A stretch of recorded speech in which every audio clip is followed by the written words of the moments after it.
14 ministerial nominees out of a list of 28 names have been screened by the Senate, with many of them pledging to contribute their wealth of experience to whatever task they will be assigned.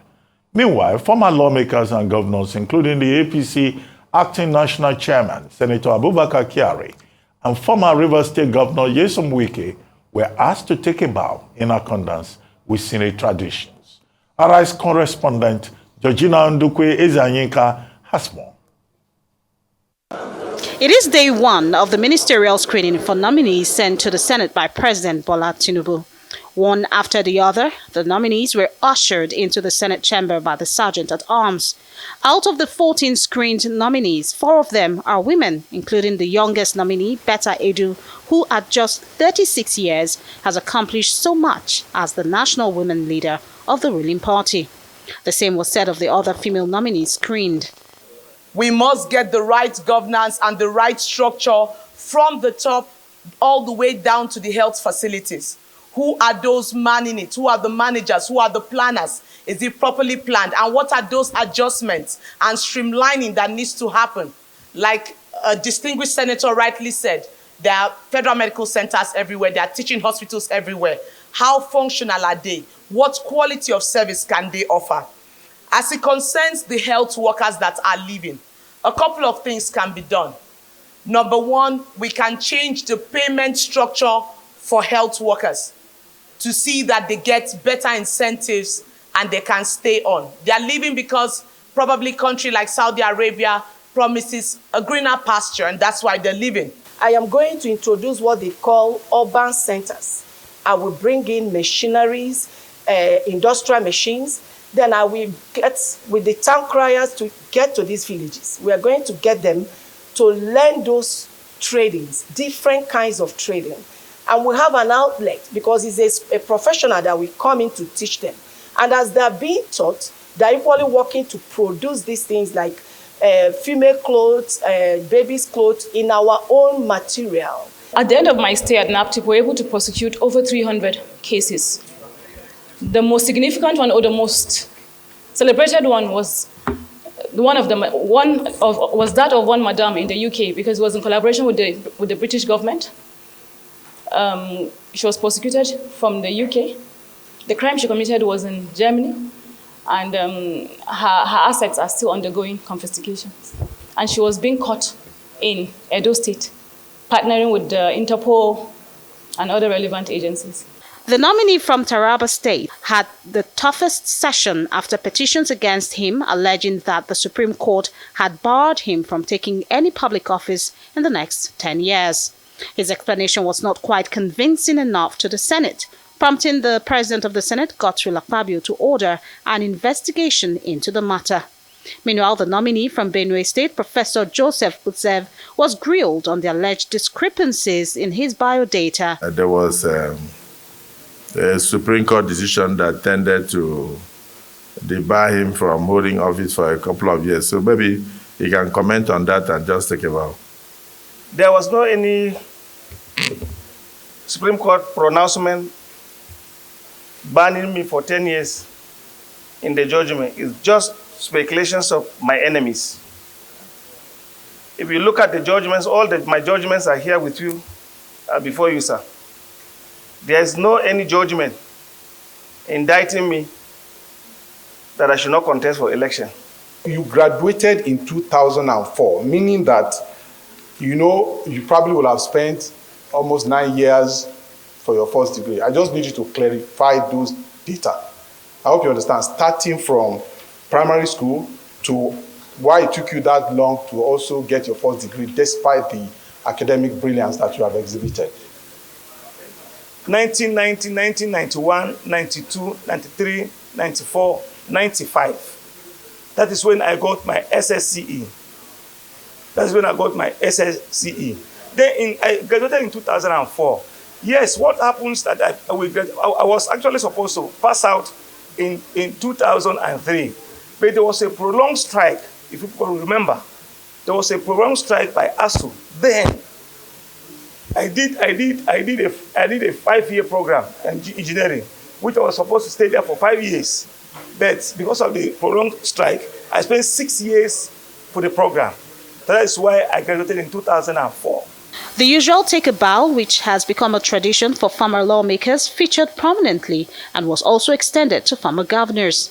The likes of the acting national chairman of the All Progressives Congress, Senator Abubakar Kyari, Senator John Eno, Honorable Nkiruka Yejocha, including the former governor of Rivers State, Nyesom Wike, and former Jigawa State Governor, Abubakar Badaru, were all asked to take a bow without much drilling from the lawmakers.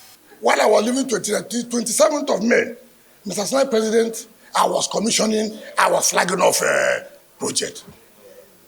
These things can be achieved if you are committed, if you have passion for the job. And I thank Mr. President for nominating me. I believe, knowing how hungry Mr. President is to solving the problems of Nigeria, we have no choice but to give him that required support. And I can assure you, if I'm confirmed, in whatever capacity, Mr. President will not regret nominating me. Most of the ministerial nominees talked on issues such as nation building, energy security, improving the healthcare sector, revamping the education sector, water security, and fighting insecurity in Nigeria. Well, at the end of session today, 14 nominees were screened at the Senate chambers. They all responded to questions from the lawmakers on varying issues of national importance. The screening session continues tomorrow, Tuesday, by 11 a.m. Georgina Ndukwezaika, Arise News. For a review of the Senate screening and what to expect today, we're now being joined by Senator Titus Zam, APC Senator representing Benue North West at the National Assembly. Senator Zam, thank you very much for joining us. Good morning. Thank you very much, Dr. Ruben. Well, Senator Zam, Nigerians are concerned about this tradition of take a bow. Yesterday, we had Senator Kawu Sumaila on this same program. And he was saying that that's the tradition of the Senate, that the rules allow for that. But, you know, Nigerians keep saying, don't tell people to just take a bow as if it's a rubber stamp process. We have seen, you know, former governors, former members of the National Assembly being treated with, you know, in a very light-hearted manner. They just say whatever they wanted to say, and they will say, take a bow and go. Why? What are those rules? Who set those rules? Can those rules be changed? Yes, I'd like to thank you very much for bringing this matter to the public domain. Actually, there has been this parliamentary procedure that allows certain privileges to people who have served in the National Assembly to enjoy the take a bow tradition. But yes, even if that has been the practice in Nigeria, the 10th Senate, under the leadership of Godswill Akpabio, has had a paradigm shift. You would agree with me that there was no take a bow palliatives extended, palliative in quotes, extended to any of those ministerial nominees that came before the Senate. Many of them were grilled. We looked at their resumes and asked very serious questions. If there were a few cases of people that enjoy the take a bow tradition, it is because such people have had their public service records already in the public domain, and there appears to be no serious questions of integrity hanging on their necks. But whoever that came before the Senate yesterday, you would agree with me, was subjected to a lot of screening. Questions were asked, and answers were provided by such nominees. And so 80% of what happened yesterday did not follow that tradition or take a bow. People were screened, their documents were interrogated, their records of public service were examined. And so there wasn't any take-a-bow process as we used to have in the past. You mentioned the case of Governor Wike and the other former governor. But I think all of these people were asked questions. Governor Wike, for example, spent over 10 minutes explaining to us his vision for this country if given the privilege to serve as a minister. From his submission, it was very clear that he came prepared for national service. And as someone that has been in the limelight as Rivers governor in the last 8 years, many Nigerians would attest to the fact that Governor Wike is an efficient hand and he will add a lot of value to the Tinubu administration. So I don't agree that there was a predominance of the take-a-bow tradition as far as the screening of yesterday is concerned. Thank you. Well, even though you say that there wasn't a predominance, but half of the nominees you screened yesterday took a bow based on their antecedents. But I'd like to also ask in terms of the process. Or yes. So that's about half of the nominated ministers that came before the Senate. So that's a significant amount. In fact, Nigerians who are quite eager to see when you say process. Half, when you say, I am not sure of your statistics. I am not sure of your statistics so yesterday, of half. So yesterday, but what I do know that some of these nominees were former National Assembly members. Yes. Many of them came from either the House of Representatives or the Red Chambers as former senators.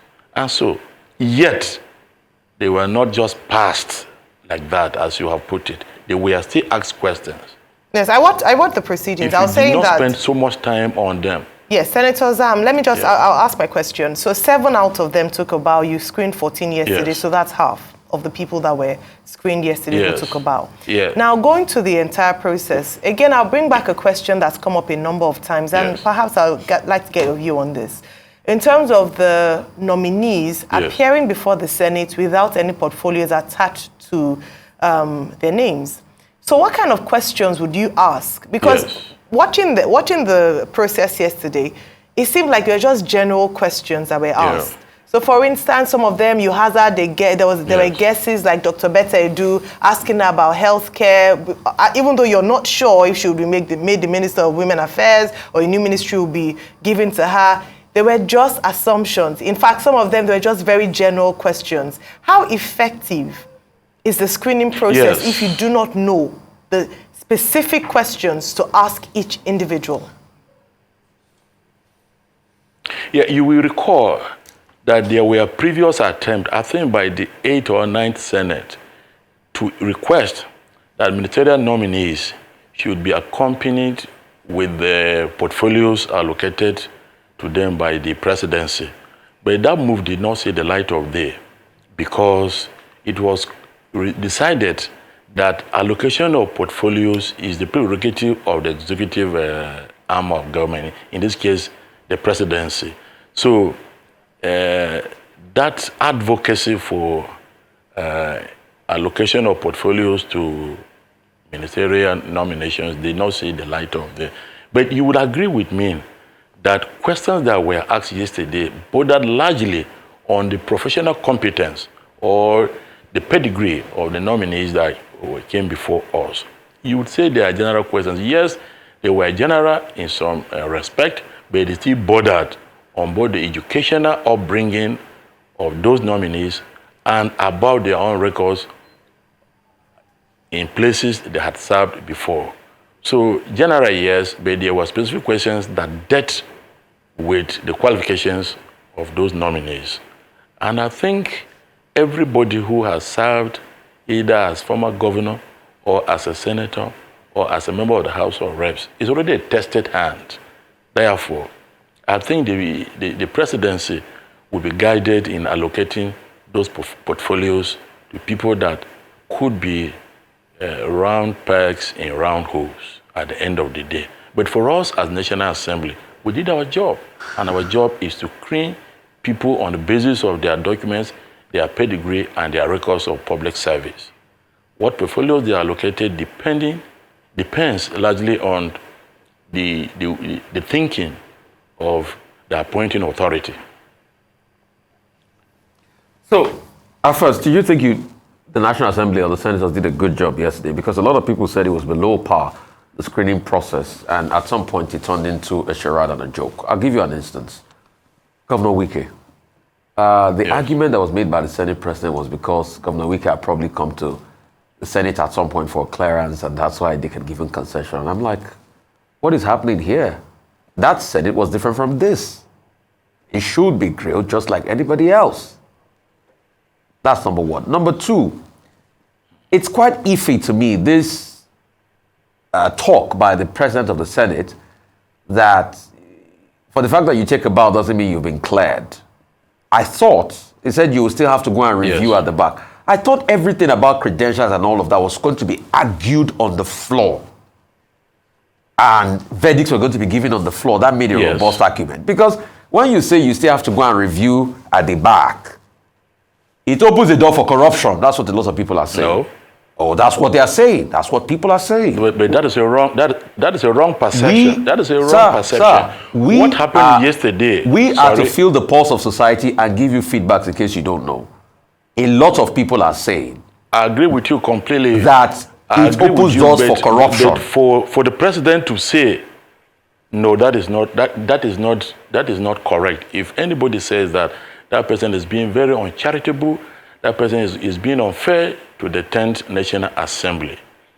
What led to the position that the screening will continue is because we needed to dig deeper beyond the verbal presentation of the nominees.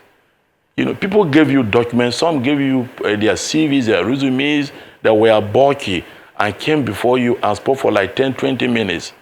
If the Senate wants to dig deeper in terms of knowing certain things that are not before or were not presented verbally or orally to the chambers, I think the Senate should be commended for seeking to go beyond mere oral presentation. We have to also ask questions. Certain issues about records were raised.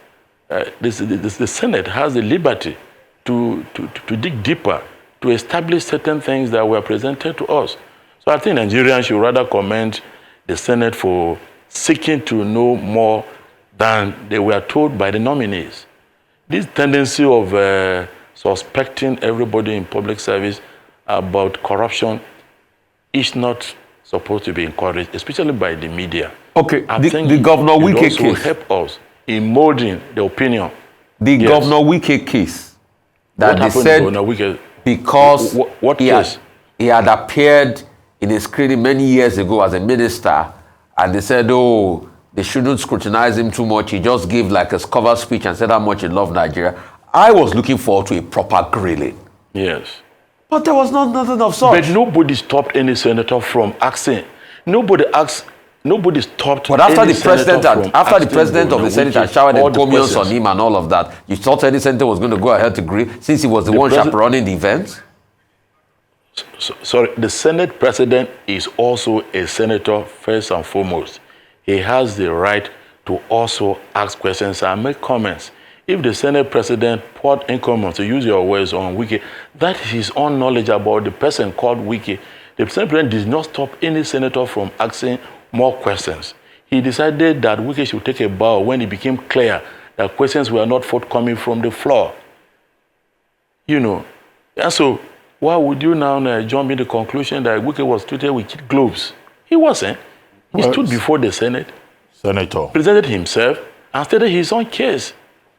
Yes, Senator. Okay, I wanted to ask you, I saw a report saying that the confirmation of 3 of the persons that appeared yesterday was put on hold for various reasons. The nominee from Benue State, for example, Professor Usef, over his age at primary school level. He was in primary 1 at the age of 3. He left primary school at the age of 9. The candidate, the nominee from Sokoto State, I think also had an issue about his secondary school living certificate. And also the nominee from Taraba had issues with whether Supreme Court said he should not hold office for 10 years or not. But we saw him on the screen saying there's no such thing.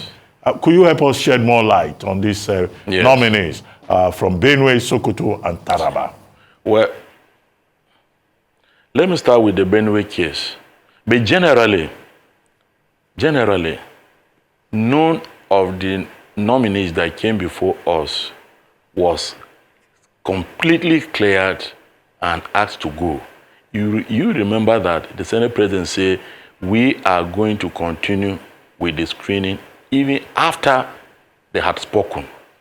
So those three cases you mentioned did not in any way mean the Senate had rejected their nomination. But let me be specific. As you mentioned, the Benue nominee didn't have any issue with his age, as you have alleged. People were curious as to how he could have finished from primary school at the age of 9 when he was born in 1980 and he finished primary school at age 9 in 1989. We will have had cases like that of many of our children who are in secondary school at the age of 9. So what the Senate President said he was going to do, or the Senate is going to do, is to allow us time to cross-check his background. It is possible in modern-day Nigeria of people who will finish primary school, even at the age of 8, some of them skip classes. They jump. If you are brilliant, you could move from primary 1 to primary 3, from primary 3 to primary 5, and from primary 6 you go. So there was this insinuation that the professor may have graduated earlier than he's supposed to graduate, but nobody could raise any issue to contradict his age of graduation. That was why, indeed, I was the one that was quick to say there is no discrepancy about his age, because discrepancies arise when there is a contradictory information that would challenge the information that is already on ground. So there's no discrepancy here. People were only curious as to how he graduated from primary school that early. So even the word discrepancy, as used by Senator Abamoro, was misapplied in this case. There are no two variables here. Somebody started primary school early and he finished early. There is no contrary information to the effect that something was wrong somewhere. So I don't want Nigerians to go with the impression that there was a discrepancy. There is none. But the Senate President, in his wisdom, said, give us time, let us look deeper. So the screening process may not have given the Senate enough time to look at this young man's academic records to see if there are any infractions. You remember that somebody even questioned why he spent so long pursuing his first degree. And he explained that yes, we are in Nigeria, we know that there are ASU strikes intermittently while we pursue our university degree programs. So that was cleared. So please, Dr. Ruben Abate, the case of Benue nominee did not in any way fit into the description of a discrepancy as alluded to by you. Now, the Taraba nominee. The gentleman also said there is no Supreme Court judgment banning him from occupying public office. And he said those judgments are before the Senate President. And that was the president said, okay, go, we'll take a look at it. And he remembered that the Senate President too is a lawyer of several years standing. So he has his own way around some of these issues. And he could do further interrogation of the situation and come out with a better information and better understanding of what actually transpired. But if we are to take the words of the nominee serious, because it is he who wears the shoes that knows where it pinches. He said he was not indicted. And he said there are judgment papers on the table of the Senate President. So we have to believe him until there is a contrary information to that effect. You cannot just decide that what is alleged is correct. Then the other nominee from Kano that from Sokoto, or was admitted into the university from Sokoto, sorry, that from his records, showed that he had only 2 credits, but was admitted to read law. Everybody was also curious. But when you look at his profile, you see that he had a diploma in law before going to read the first degree in law. So some universities are liberal with their admission requirements. When you come from all level and then you have a higher qualification before seeking university admission, sometimes the all level requirements are jettisoned because you have a higher qualification. So but these are all hypothetical situations that further investigation will give us the correct information. And that is why I still salute the wisdom of Senate President by saying, let us dig deeper. It may require seeking further information from those institutions where these gentlemen got their qualifications from, so that we'll come out neater, better, and armed with more reliable information about the profile of the gentleman or woman that came before us. And this is why I would like Nigerians to still commend the 10th Senate for insisting that they take about tradition be jettisoned at the moment. All right, okay, still on the Benue nominee, I hear you say that, you know, it's an allegation and perhaps it's just misheard. It seems as if the senators rose in defense of the man that they were supposed to be scrutinizing or screening, as the case was.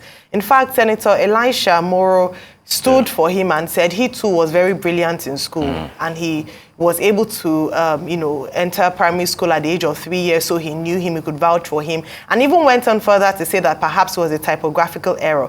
Is this a role that the senators play when nominees come into the House, to stand as defense for them and to speak up and just say, oh, excuse him, it's a typographical error? Because here you are saying that you're going to investigate further, but it seems as if he already has allies in the House who just want him to pass through without investigation, proper investigation done as to the status of his results.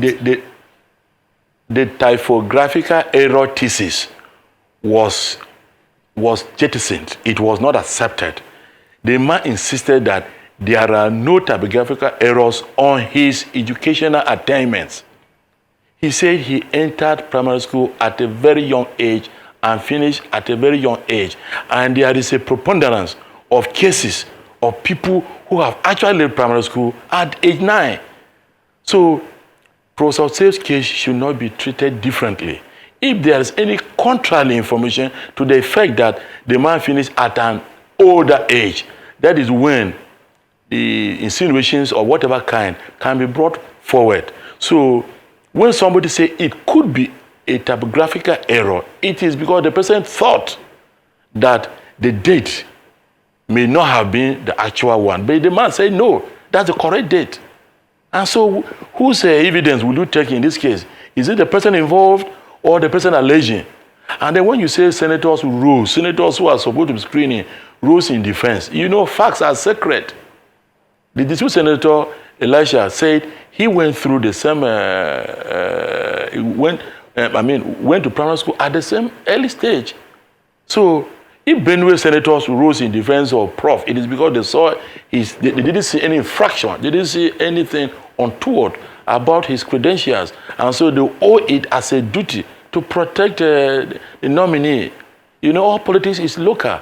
They also have a responsibility to protect, even as they also have it as a constitutional duty to screen. But in this case, there is no infraction. And I say, until there is any information to the contrary, what is before us as the resume of Professor Safe indicates that the young man started very early. And there is no way you can dispute that, because there are other cases of young men and women who entered secondary school at age 9. Okay, Senator, I'd like to know this, going back to scrutinize on this CVs you've got. I'd like to know what the process is. Are you going to be also involving background checks? Background checks that also involve you writing to some of this? No, let me finish, Senator. That's also going to involve you writing to some of these universities or schools they claim they have gone to?